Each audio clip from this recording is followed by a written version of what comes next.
ഇവരുടെ തെറ്റായ നയങ്ങൾക്കെതിരായി കേരളത്തിലെ ഏതാണ്ട് 2 ലക്ഷത്തോളം UDF പ്രവർത്തകന്മാരാണ് ഇന്ന് സമരരംഗത്ത് ഇന്നത്തെ ദിവസം അണിനിരക്കുന്നത്. ഇന്ന് നാട്ടിൽ നടക്കാൻ കഴിയാത്ത അവസ്ഥയാണ്. ഞാൻ നേരെ ഇങ്ങോട്ട് വരുന്നത് ഇടയിലാണ് എന്നെ കട്ടപ്പനയിൽ നിന്ന് കോൺഗ്രസിന്റെ സഹപ്രവർത്തകർ എന്നെ ഫോണിൽ വിളിച്ചത്. ഒരു പാവപ്പെട്ട 16 വയസ്സ് പോലും തികയാത്ത ഒരു പെൺകുട്ടിയെ ഒരു DYFക്കാരൻ ബലാത്സംഗം ചെയ്ത് മാനഭയത്തിൽ അവസാനം മണ്ണെണ്ണ ഒഴിച്ച് തീ കൊളുത്തി മരിച്ച ആ പെൺകുട്ടിയുടെ ദാരുണമായ വാർത്തയാണ് എന്നെ അവിടുത്തെ പ്രവർത്തകർ വിളിച്ചറിയിച്ചത്. പോലീസ് പോസ്കോ ഉൾപ്പെടെയുള്ള കേസുകൾ എടുത്തിട്ടില്ല എന്നുള്ളതാണ് അവരുടെ പരാതി. DYFക്കാരനായതുകൊണ്ട് എടുക്കില്ലല്ലോ. അത് തന്നെയാണല്ലോ വാളയാറിൽ സംഭവിച്ചത്.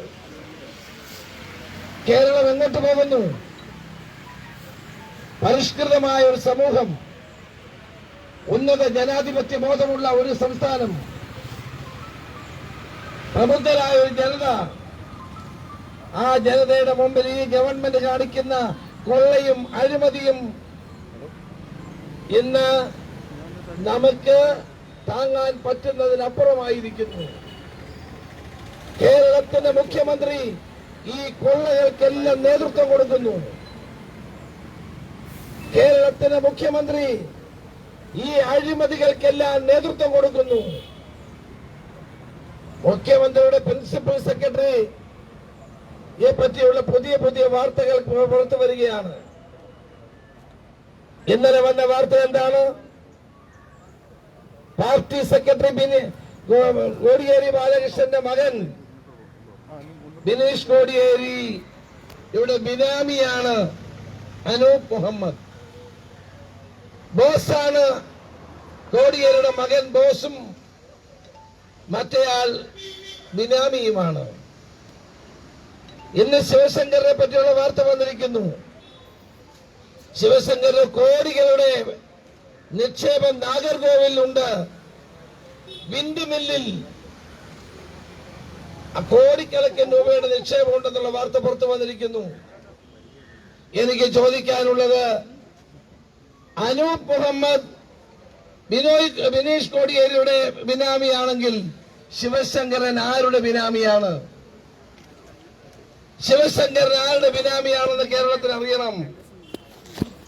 ഈ കോടിക്കണക്കിന് രൂപ ഒരു വിൻമിൽ വെക്കണമെങ്കിൽ 15 കോടി. ഇത്രയും കോടിക്കണക്കിന് രൂപ എങ്ങനെ ഉണ്ടായി? ശിവശങ്കർ ആരുടെ ബിനാമിയാണ്? കേരളം കണ്ട വൻപിച്ച അഴിമതിയുടെയും തീവട്ടിക്കൊള്ളയുടെയും കഥകൾ, വസ്തുതകൾ ഇന്ന് പുറത്തു വന്നുകൊണ്ടിരിക്കുകയാണ്. മുഖ്യമന്ത്രിക്ക് മിണ്ടാട്ടമില്ല. ഇതുപോലെ നാറിയ ഭരണം കേരളത്തിന്റെ ചരിത്രത്തിൽ ഉണ്ടായിട്ടുണ്ടോ? സാധാരണഗതിയിൽ പാർട്ടിയാണ് സർക്കാരിനെ തിരുത്തേണ്ടത്. പാർട്ടിയാണ് സർക്കാരിനെ നിയന്ത്രിക്കുന്നത്. ഇന്ന് ഭരണത്തെ നിയന്ത്രിക്കാൻ പാർട്ടിക്ക് കഴിയുന്നില്ല. കാരണം പാർട്ടി തന്നെ തകർന്ന തരിപ്പണമായി അധോലോകത്തിന്റെ പിടിയിൽ അമർന്നു കിടക്കുന്നു. മുഖ്യമന്ത്രിയുടെ ഓഫീസ് അധോലോകത്തിന്റെ പിടിയിൽ. മുഖ്യമന്ത്രിയുടെ ഓഫീസ് കള്ളക്കടത്തുകാരുടെ ബിനാമികളായി പ്രവർത്തിക്കുന്നു. മുഖ്യമന്ത്രിയുടെ ഓഫീസ് എല്ലാ വഴിവിട്ട നീക്കങ്ങൾക്ക് നേതൃത്വം കൊടുക്കുന്നു. മുഖ്യമന്ത്രിയെ നിയന്ത്രിക്കുന്ന പാർട്ടിയുടെ സ്ഥിതിയോ? പാർട്ടിയുടെ സംസ്ഥാന സെക്രട്ടറിയുടെ വീട്ടിൽ മയക്കുമരുന്ന് കച്ചവടം നടക്കുന്നു. പാർട്ടിയുടെ സംസ്ഥാന സെക്രട്ടറിയുടെ മകൻ മയക്കുമരുന്ന് കച്ചവടത്തിന് നേതൃത്വം കൊടുക്കുന്ന ബോസായി പ്രവർത്തിക്കുന്നു. കേരളത്തിലെ സിനിമാ രംഗത്ത് ബിനീഷ് കോടിയേരിയുടെ മയക്കുമരുന്ന് ബന്ധത്തെപ്പറ്റി അന്വേഷിക്കണം. അതന്വേഷിക്കാൻ EDയും NIA ഒന്നും വേണ്ട, ഇവിടെ പോലീസ് അന്വേഷിക്കണം. എന്തുകൊണ്ട് ഈ മയക്കുമരുന്നുമായി ബന്ധപ്പെട്ട ഞെട്ടിപ്പിക്കുന്ന വാർത്തകൾ വന്നിട്ട് കേരള പോലീസ് എന്തുകൊണ്ട് അന്വേഷിക്കുന്നില്ല? ഇവിടെ ഒരു DGP ഉണ്ടല്ലോ, ഡയറക്ടർ ജനറൽ ഓഫ് പർച്ചേസ് ആണ്. DGPയുടെ പേരിന്റെ അർത്ഥം കോടിക്കണക്കിന് രൂപയുടെ അഴിമതി കാട്ടുന്ന ഒരു DGP ആണ് ഇവിടെ ഇരിക്കുന്നത്. എല്ലാം പുറത്തു വരും. DGP ചെവിക്ക് നുള്ളിക്കോ. ഇതിനെല്ലാം ഉത്തരം പറയേണ്ടി വരും. ഡയറക്ടർ ജനറൽ ഓഫ് പർച്ചേസ് ആണ് ലോകനാഥ് ബെഹ്റ. കോടിക്കണക്കിന് രൂപയുടെ അഴിമതി നടത്തിയിട്ട് ഇവിടെ അധികാരത്തിലിരിക്കുന്ന പിണറായി വിജയൻ പറയുന്ന എന്ത് തരംതാണ പ്രവർത്തനം ചെയ്യുന്ന ഒരു ജോലി ഏർപ്പെട്ടിരിക്കുകയാണ്. ഞാനിപ്പോ അത്രേ പറയുന്നുള്ളൂ. ആ കാര്യങ്ങളെല്ലാം മനസ്സിലുള്ള ഞാൻ KPC പ്രസിഡന്റുമായിട്ട് ഇപ്പം ഞാൻ സംസാരിച്ചിട്ടാണ് പറയുന്നത്. ഇതിനൊക്കെ DGP വലിയ വില കൊടുക്കേണ്ടി വരും. ഈ നാട്ടിൽ ഇന്ന് നടത്തുന്ന മുഴുവൻ കൊള്ളയും തീവട്ടിക്കൊള്ളയ്ക്ക് നേതൃത്വം കൊടുക്കുന്ന DGP ഇവിടെ ഈ സെക്രട്ടേറിയറ്റ് തൊട്ടപ്പുറത്തുള്ള അക്കൗണ്ടന്റ് ജനറലിന്റെ ഓഫീസാണ്. AGയുടെ ഓഫീസ്. AG തന്ന റിപ്പോർട്ടുണ്ട്. കോടിക്കണക്കിന് രൂപയുടെ അഴിമതി കാണിച്ച ഒരു DGP ആണ് കേരളം ഭരിക്കുന്നത്. ആ ഡയറക്ടർ ജനറൽ ഓഫ് പർച്ചേസ് ഇന്ന് മുഖ്യമന്ത്രിക്ക് ഓശാല പാടുന്നു. കൊള്ളാം, ചക്കിക്കൊത്ത ശങ്കരൻ എന്ന് പറഞ്ഞ പോലെയാണ് പിണറായി വിജയന് ഇന്ന് ലോകനാഥ ബെഹ്റ ഏത് നീചമായ കാര്യങ്ങളും ചെയ്തു കൊടുക്കുന്ന ഒരു director general of police Kerala ചരിത്രത്തിൽ ഉണ്ടായിട്ടില്ല.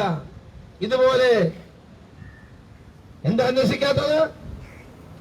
മയക്കുമരുന്ന് കേരളത്തിൽ വ്യാപിക്കുന്നു, സിനിമാ രംഗത്ത് വ്യാപിക്കുന്നു. ഞാൻ ആഭ്യന്തരമന്ത്രിയായിരുന്ന കാലത്ത് ഈ DJ പാർട്ടികൾ മയക്കുമരുന്ന് ഉണ്ടോ എന്ന് പരിശോധിച്ചിട്ടുണ്ട്. ശക്തമായ നടപടി എടുത്തിട്ടുണ്ട്. മയക്കുമരുന്ന് നിയന്ത്രിച്ചിട്ടുണ്ട്. അന്താരാഷ്ട്ര മയക്കുമരുന്ന് കേന്ദ്രങ്ങളെ കേരളത്തിൽ പ്രവേശിപ്പിക്കാതിരുന്നിട്ടുണ്ട്. ഇന്ന് കേരളം അന്താരാഷ്ട്ര മയക്കുമരുന്ന് സംഘങ്ങളുടെ താവളമായി മാറിയിരിക്കുന്നു. അതിന്റെ എല്ലാം പിന്നിൽ പ്രവർത്തിക്കുന്ന ശക്തി മറ്റാരുമല്ല, പാർട്ടി സെക്രട്ടറിയുടെ മകനാണ്. പാർട്ടി സെക്രട്ടറിയുടെ ആണ് ഈ മയക്കുമരുന്ന് മുഴുവൻ കേരളത്തിൽ വ്യാപിപ്പിച്ചുകൊണ്ട് മുന്നോട്ട് പോയിക്കൊണ്ടിരിക്കുന്നത്. ഇതിനെപ്പറ്റി എന്താണ് ഗവൺമെന്റ് പറയാനുള്ളത്? ഇതിനെപ്പറ്റി പോലീസിന് എന്താണ് പറയാനുള്ളത്? ഈ മയക്കുമരുന്ന് സംഘങ്ങളെ പിടിക്കാൻ ഇവിടെ ആളില്ല.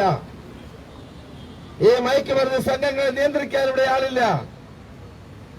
പാർട്ടി സെക്രട്ടറിയുടെ വീട്ടിൽ മയക്കുമരുന്ന് കച്ചവടം നടക്കുന്നു. പുതിയ തലമുറയെ അപകടത്തിലേക്ക് നീക്കുന്ന, തലമുറകളെ വിനാശകരമായ പ്രവർത്തനത്തിലേക്ക് കൊണ്ടുപോകുന്ന ഈ മയക്കുമരുന്ന് കച്ചവടം എത്രമാത്രം അപകടകരമാണ്. അതിന് നേതൃത്വം കൊടുക്കുന്ന ആളുകളാണ് ഇവിടെ ഉള്ളത്. എസ് രാമേന്ദ്രൻപിള്ള പറഞ്ഞിരിക്കുന്നു.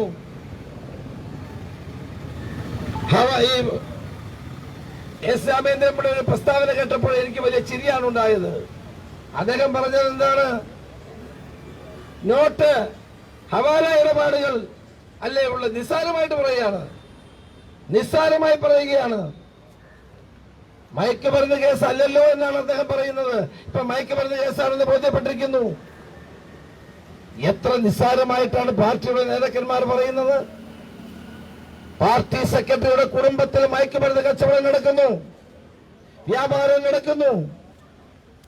ഈ സംസ്ഥാനത്തിന്റെ ചരിത്രത്തിൽ ഉണ്ടാകാത്ത നിലയിൽ സിനിമാ രംഗത്തേക്കും മറ്റ് രംഗത്തേക്കും മയക്കുമരുന്ന് വ്യാപനം ഉണ്ടാകുന്നു. സംസ്ഥാന പോലീസ് ഒന്നും ചെയ്യണ്ടേ? മുഖ്യമന്ത്രി ഒന്നും ചെയ്യുന്നില്ലേ? എന്തുകൊണ്ട് ബിനീഷ് കോടിയേരിയെ പറ്റി മുഖ്യമന്ത്രി ഒരു അക്ഷരം പറഞ്ഞില്ല? അന്ന് മൈക്ക് ഓഫ് ചെയ്ത് പോവുകയല്ലേ ചെയ്തത് മുഖ്യമന്ത്രി? അങ്ങക്ക് എത്ര ദിവസം ഈ മൈക്ക് ഓഫ് ചെയ്ത് പോകാൻ കഴിയും? അങ്ങയുടെ ഓഫീസ് അധോലോക സംഘങ്ങളുടെ താവളമായി മാറി. കേരളത്തിന്റെ മുഖ്യമന്ത്രി എല്ലാ അധോലോക പ്രവർത്തനങ്ങൾക്കും കൂട്ടുനിൽക്കുന്ന ഒരു വ്യക്തിയായി മാറി എന്നുള്ളതാണ് കേരളം കാണുന്നത്. കോടിക്കണക്കിന് രൂപയുടെ അഴിമതി നടത്തിയ സ്വന്തം പ്രിൻസിപ്പൽ സെക്രട്ടറിയെ തള്ളിപ്പറയാൻ തയ്യാറല്ലല്ലോ. ശിവശങ്കറിനെ എന്തിനാണ് മുഖ്യമന്ത്രി ഭയപ്പെടുന്നത്? എന്തുകൊണ്ട് ശിവശങ്കറിനെ പറ്റി പരസ്യമായി പറയുന്നില്ല? അയാൾ ചെയ്ത കാര്യങ്ങളെ പറ്റി എന്തുകൊണ്ട് പറയുന്നില്ല? ഇവിടെ 4 വർഷക്കാലം അധികാരം ഉപയോഗിച്ച് അധികാരത്തിന്റെ ശീതളഛായയിൽ നിന്ന് സർവ കുറ്റങ്ങൾക്കും നേതൃത്വം കൊടുത്ത സഹായിച്ച ഒരു ഭരണകൂടമാണ് ഇവിടെ ഉള്ളത്. അതിന്റെ നേതൃത്വം കൊടുത്ത ആളാണ് പ്രിൻസിപ്പൽ സെക്രട്ടറി. ഇപ്പൊ പറയുന്ന പ്രിൻസിപ്പൽ സെക്രട്ടറിയായിട്ട് ഞങ്ങൾക്കൊരു ബന്ധവുമില്ല, അയാളെ ഞങ്ങൾ പറഞ്ഞു വിട്ടു, അതോടെ ഞങ്ങളുടെ ബന്ധം തീർന്നു. അങ്ങനെയാണോ? മുഖ്യമന്ത്രിയുടെ നാവായി, മനസ്സായി, വലങ്കൈയായി പ്രവർത്തിച്ച വ്യക്തിയാണ് ശിവശങ്കരൻ. അയാൾ ചെയ്ത എല്ലാ കുറ്റങ്ങൾക്കും ഒരു സംശയം വേണ്ട, മുഖ്യമന്ത്രി എണ്ണി എണ്ണി മറുപടി പറയേണ്ടി വരും. നാളെ ജനങ്ങളോട് മറുപടി പറയേണ്ടി വരും. ഈ കേസ് ഇവിടെ അവസാനിക്കുന്നില്ല. കേരളത്തിന്റെ ജനങ്ങളെ കബളിപ്പിക്കാൻ നിങ്ങൾ കരുതണ്ട. നാണമുണ്ടോ മുഖ്യമന്ത്രിക്ക്? പാർട്ടി സെക്രട്ടറിയുടെ മകൻ കള്ളക്കച്ചവടത്തിനും ഹവാല ഇടപാടുകൾക്കും മയക്കുമരുന്ന് കച്ചവടത്തിന് നേതൃത്വം കൊടുക്കുമ്പോൾ ആ പാർട്ടി സെക്രട്ടറിയെ ഒന്ന് നിയന്ത്രിക്കാൻ കേന്ദ്രത്തിലെ CPM നേതൃത്വത്തിന് കഴിയുന്നുണ്ടോ?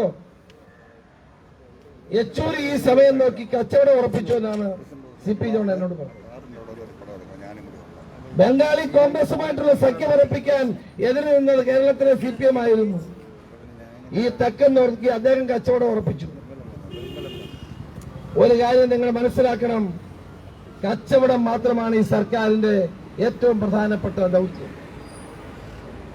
കമ്മ്യൂണിസ്റ്റ് മാർക്സിസ്റ്റ് പാർട്ടിയിൽ നട്ടലുള്ള ഒരാൾ പോലും ഇല്ല എന്ന് തെളിയിക്കപ്പെട്ടിരിക്കുന്നു. കേന്ദ്ര നേതൃത്വം പിന്തുണച്ചെന്ന് പിണറായി വിജയന്റെ ചെലവിൽ കഴിയുന്ന കേന്ദ്ര നേതൃത്വം പിന്നെ എന്ത് ചെയ്യാനാണ് കരുതിയത്?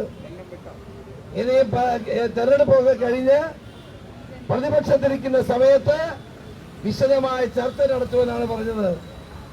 ആർക്ക് വേണം നിങ്ങളുടെ ചർച്ച?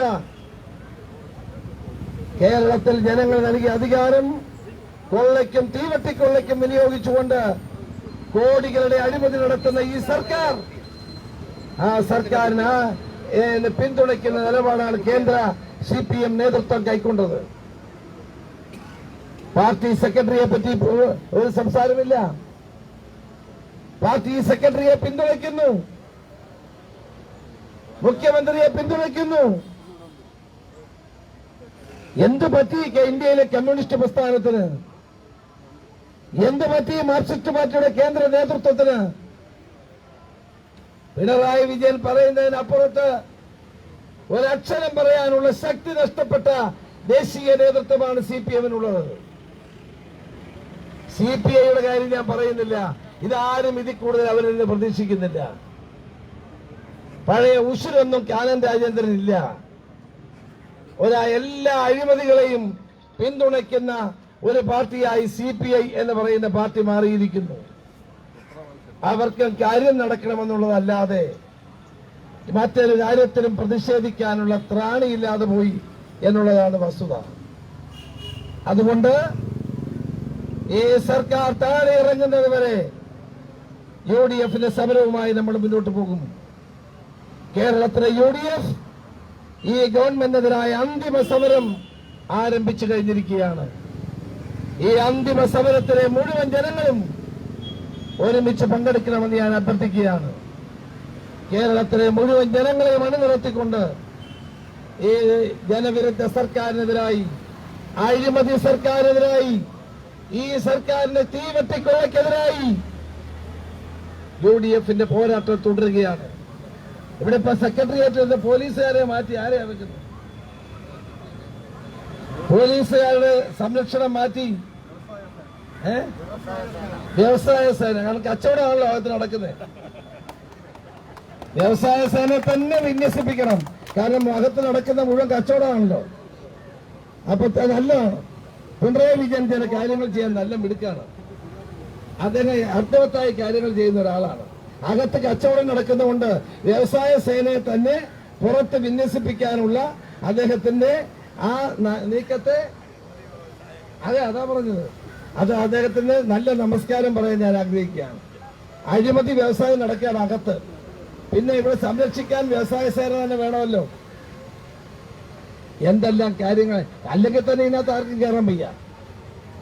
ഒരു മനുഷ്യനിവിടെ കയറാൻ വയ്യ. ഒരാൾക്കും ഇവിടെ കയറാൻ വയ്യ. മുഖ്യമന്ത്രിയെ കണ്ട് നിവേദനം കൊടുക്കാൻ കഴിയില്ല. ആകെ കാണാൻ കഴിയുന്നത് സ്വപ്ന സുരേഷിനെ പോലുള്ള ആളുകൾക്കാണ് മുഖ്യമന്ത്രിയെ കാണാൻ കഴിയുന്നത്. പാവപ്പെട്ട ഒരാൾക്ക് സെക്രട്ടേറിയറ്റിൽ കയറി മുഖ്യമന്ത്രിയെ കാണാൻ കഴിയുന്നുണ്ടോ? MLA-മാർക്ക് കഴിയുന്നുണ്ടോ? മന്ത്രിമാർക്ക് കഴിയുന്നുണ്ടോ? ആകെ സ്വപ്ന സുരേഷിനെ പോലെയുള്ള ആളുകൾക്കാണ് നമ്മുടെ മുഖ്യമന്ത്രിയെ കാണാൻ കഴിയുന്നത്. ഇനി വ്യവസായ സേനയെ കൂടെ വിന്യസിപ്പിച്ചു കഴിഞ്ഞാൽ ബഹുഭേഷായി. ഏതായാലും വിവേകം വൈകിയാണെങ്കിലും അദ്ദേഹത്തിന് ഉദിച്ചു എന്ന് എനിക്കിപ്പോ ബോധ്യപ്പെട്ടു. ഈ സർക്കാർ അഴിമതിയിൽ മുങ്ങിക്കുളിച്ചു നിൽക്കുന്ന സർക്കാരാണ്. ഈ സർക്കാർ പാവപ്പെട്ടവന്റെ ജീവിതത്തെ വെല്ലുവിളിക്കുന്ന സർക്കാരാണ്. ഈ സർക്കാർ കൊള്ളയിലും അഴിമതിയിലും മുങ്ങിത്താഴുന്ന സർക്കാരാണ്. ഇപ്പൊ മയക്കുമരുന്നിലൂടെ കൂട്ടുനിൽക്കുന്ന സർക്കാരായി സർക്കാർ മാറിയിരിക്കുന്നു. ഈ സർക്കാരിനെതിരെയുള്ള വലിയ പോരാട്ടത്തിന് UDF അന്തിമ പോരാട്ടത്തിന് തയ്യാറെടുക്കുന്നു. അതിന്റെ തുടക്കമാണെന്ന് ചൂണ്ടിക്കാണിച്ചുകൊണ്ട് ഈ പരിപാടി ഔപചാരികമായി ഉദ്ഘാടനം ചെയ്തതായി അറിയിക്കുന്നു. നമസ്കാരം. ജയ് ഹിന്ദ്.